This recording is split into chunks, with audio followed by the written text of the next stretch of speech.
Assalamualaikum warahmatullahi wabarakatuh, sahabat-sahabat Arif Arsitek, sahabat-sahabat semua, mahasiswa sektor, mahasiswa teknik sipil, teman-teman mahasiswa teknik semuanya yang berkaitan dengan proyek, teman-teman praktisi yang berkaitan dengan proyek. Satu hal yang cukup penting di proyek adalah manajemen keuangan. Dan di dalam manajemen keuangan itu, hal yang tak kalah pentingnya adalah cash flow atau arus kas. Karena kalau ini sampai terganggu, maka proyek kita pun akan terganggu. Bagaimana cara mengendalikannya? Apakah itu cash flow? Kita bahas.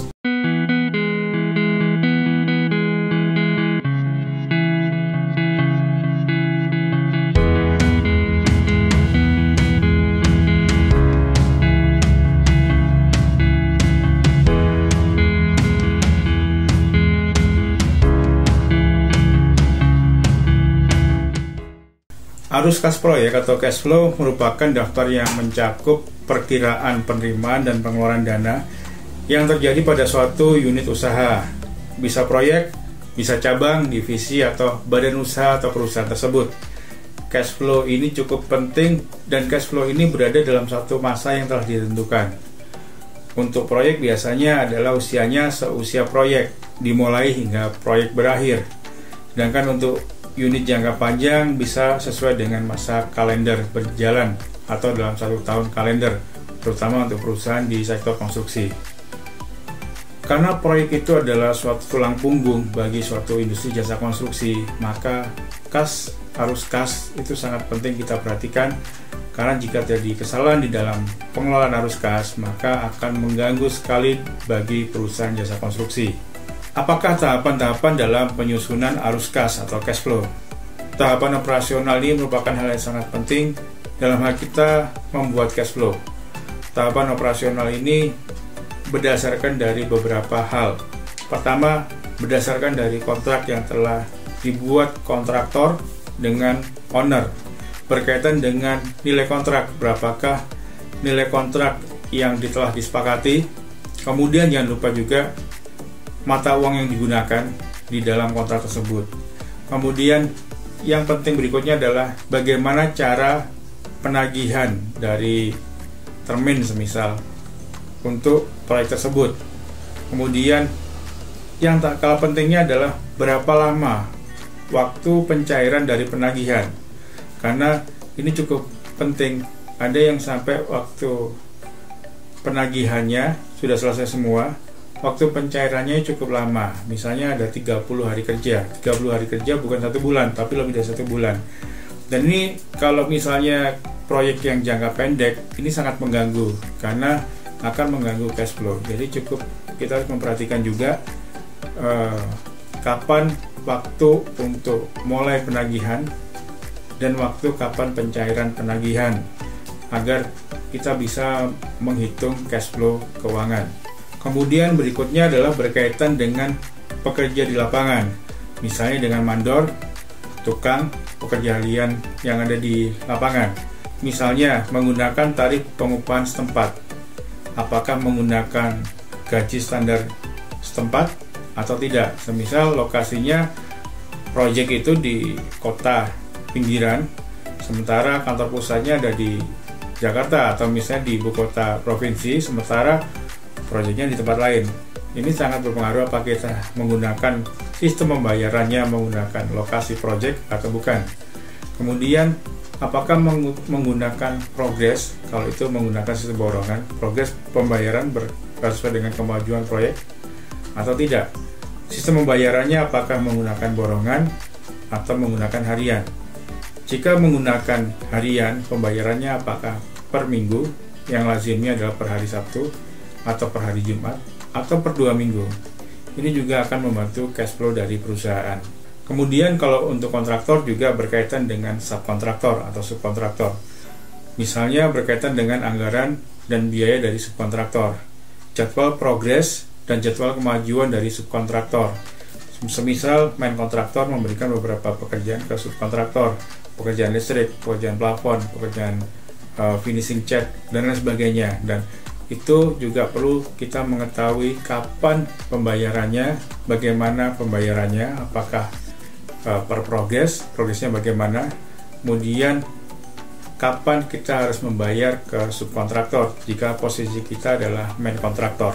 Hal yang tak kalah pentingnya adalah berkaitan dengan data yang berkaitan dengan bahan bangunan atau material-material bahan bangunan, baik itu bahan bangunan utama maupun bahan bangunan tambahan.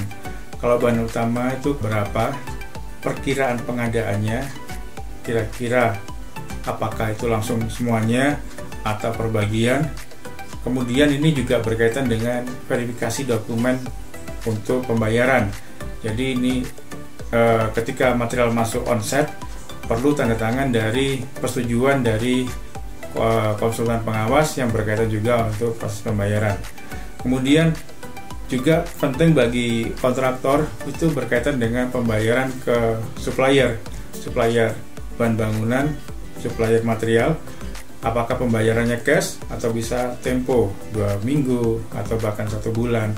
Ini sangat membantu cash flow perusahaan konstruksi. Kemudian yang cukup berpengaruh adalah pengadaan peralatan. Peralatan ini, apakah peralatan itu main kontraktor itu mempunyai peralatan sendiri ataukah harus sewa? Ini sangat berpengaruh terhadap biaya yang dikeluarkan. Kalaupun misalnya punya peralatan sendiri, anggaplah kita tidak bicara tentang penyusutan, jadi penyusutan dianggap nol. Ini menguntungkan bagi perusahaan. Pertama, anggaran dan biaya peralatan. Perusahaan tidak perlu mengeluarkan anggaran dan biaya peralatan. Kemudian dari peralatan-peralatan Anda ini kapan digunakan? Jadi jadwal mulai masuk, misalnya ada alat berat, beberapa alat itu masuk, keren misalnya, jadi perlu waktu kapan masuknya. Kalaupun itu sewa, berapa lama durasi sewanya, tidak sampai berlebihan juga karena beberapa alat juga cukup mahal. Kemudian perkiraan biaya operasional, baik itu untuk alat maupun untuk manpower yang memfungsikan alatnya, kalau itu menggunakan alat sendiri atau kalau kita sewa, apakah itu termasuk include dari harga sewa untuk manpower maupun operasionalnya, bensin semisalnya, atau tidak. Kemudian yang perlu lagi adalah mobilisasi peralatan. Berapa jarak antara proyek dengan lokasi tempat kita mengadakan peralatan? Apakah mobilisasinya itu mudah atau sulit? Kalau mobilisasinya cukup sulit, tentu ada biaya-biaya ekstra yang harus kita siapkan. Kemudian yang berikutnya adalah perkiraan biaya pemeliharaan kalau itu alat kita sendiri. Semisal kita mempunyai alat molen, mempunyai scaffolding, mempunyai beberapa mesin, ini perlu dirawat dan itu perlu maintenance orang yang spesialis untuk melakukan perawatan tersebut.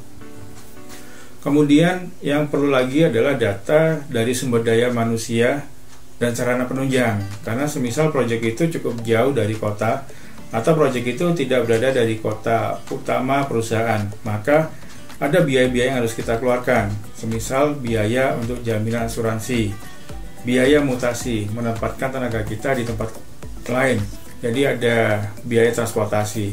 Kemudian di sana juga ada mes, ada kantor penginapan. Ini adalah biaya-biaya tambahan yang diperlukan untuk mendukung aktivitas utama. Beberapa hal tersebut akan memberikan rangkuman data dan akan menghasilkan rupiah berkait juga dengan schedule waktu yang terrealisasinya. Ada 3 hal penerimaan yang harus kita jadwalkan. Pertama, penerimaan jika itu ada DP atau uang muka dari owner. Yang kedua adalah penerimaan tergantung dari termin atau tahapan-tahapan termin. Ini yang perlu kita siapkan, telah dipotong dengan berbagai pajak tentunya. Kemudian terakhir adalah penerimaan jaminan pemeliharaan atau retensi jika sudah selesai semua. Sedangkan pengeluaran yang sangat penting adalah kita siapkan dari data itu adalah pertama pengeluaran dari subkontraktor, baik itu kita memberikan uang muka ke subkontraktor maupun retensi kepada subkontraktor. Kalau tadi kita menerima dari owner, sekarang kita sebagai main kontraktor kita memberikan hal yang sama kepada subkontraktor. Yang kedua, pengeluaran untuk pekerja. Jika itu ada mandor, misalnya untuk mandor dan pekerja di lapangan, baik tukang maupun kuli. Berikutnya adalah pengeluaran untuk bahan bangunan. material bahan bangunan yang harus disiapkan di proyek. Terus kemudian untuk peralatan, tadi ada beberapa peralatan yang harus kita siapkan, baik itu owner dari punyanya kontraktor maupun kita sewa.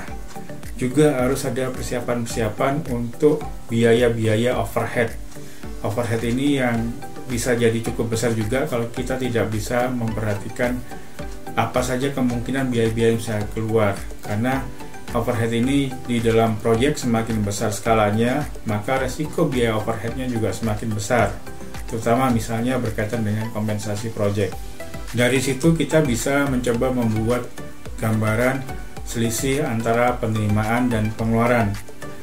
Jika surplus, selisihnya tadi berarti ada anggaran dana yang bisa digunakan untuk periode berikutnya. Jika tidak, atau bahkan minus, berarti tidak ada anggaran untuk periode berikutnya. Bahkan kita harus menyiapkan anggaran lain untuk agar proyek itu tetap berjalan. Dan untuk itu maka diperlukan kas awal. Kas awal ini yang digunakan untuk memutar roda organisasi. Dalam hal ini adalah organisasi proyek. Kas awal ini sangat bergantung dari kebutuhan dan kemampuan perusahaan. Tentunya semakin besar akan sangat membantu dari manajemen keuangan proyek untuk mengelola keuangan proyek. Tapi semakin besar juga tidak efektif, karena harusnya bisa digunakan untuk dialokasikan juga untuk yang lain. Jadi ini tergantung dari kebijakan manajemen keuangan untuk memberikan kas awal bagi proyek. Demikian sekilas tentang cash flow atau arus kas, bagaimana pengelolaan proyek, arus kas di proyek, dan gambaran-gambaran umum yang harus disiapkan untuk manajemen keuangan mengelola arus kas di proyek. Tentunya setiap proyek akan berbeda. Satu proyek dengan proyek yang lain perbedaannya cukup besar. Jadi manajemen keuangan harus bijak dalam mengambil keputusan dan juga harus siap dengan berbagai resiko yang terjadi di sektor keuangan. Demikian, semoga bermanfaat. Semoga proyek berjalan lancar, cash flow-nya lancar, dan surplus. Sekian, Assalamualaikum warahmatullahi wabarakatuh.